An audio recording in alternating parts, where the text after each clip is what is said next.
If you've been with us in the nation of Kenya since the very beginning of the month of August, and certainly into the present time, you know that we've been through what some people have even attempted to call a boring election, because it went through without any serious fanfare, no conflicts to speak of.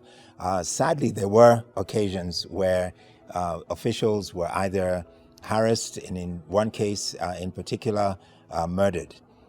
These are situations and certainly things that we would not want to see in any election anywhere. But it also revealed something about the people of the country, a sense of anticipation. The mood in the nation was one of, let's come to the conclusion of this matter. Let's hear what the results are, who are our new leaders, and how can we move forward upon this. And of course, in an election, as in any other contest or competition, there can only be one winner. And for those who don't win, it's a very discouraging time. It's often an overwhelming time. And of course, because it's an election, it affects hundreds of thousands, millions of people who feel a great level of disappointment.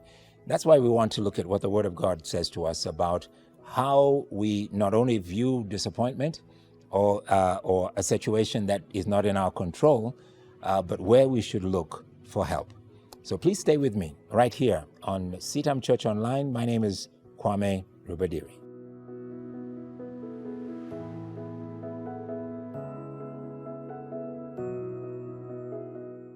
In Psalm 46, the writers, and they are called the sons of Korah. This is not a psalm that was written by David, but it was written by a group of young men who were assigned by the king to prepare music for any particular occasion and specifically share a message through music. And they wrote Psalm 46, and it begins this way. And the words, I'm sure, are quite familiar to you as well. God is our refuge and strength, an ever-present help in trouble. Therefore we will not fear, though the earth give way, the mountains fall into the heart of the seas, and though its waters roar and foam, and the mountains quake with their surging. We will look to God for our help. There are some situations that we face in life that look like or feel like everything has fallen apart. Feel like the world around us, all the things that we were confident in, all the things that we had put faith in seem to have fallen apart. If you're following social media, especially here in Kenya, during the time immediately after the pronouncement of the results of the presidential election, you could see great levels of either elation or great levels of serious disappointment and depression, to the point where people felt like even faith in God was to be brought in question.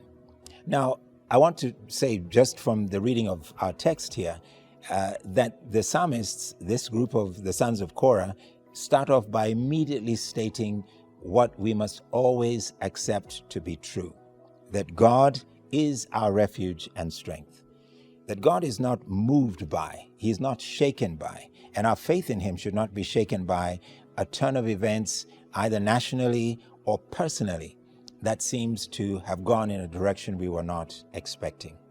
God remains God. And you can take that to Twitter if you want to. You can put it in the chats below, that it doesn't matter what our elections say or what decisions courts will now have to make because petitions are going to go forward in the nation of Kenya. God remains God.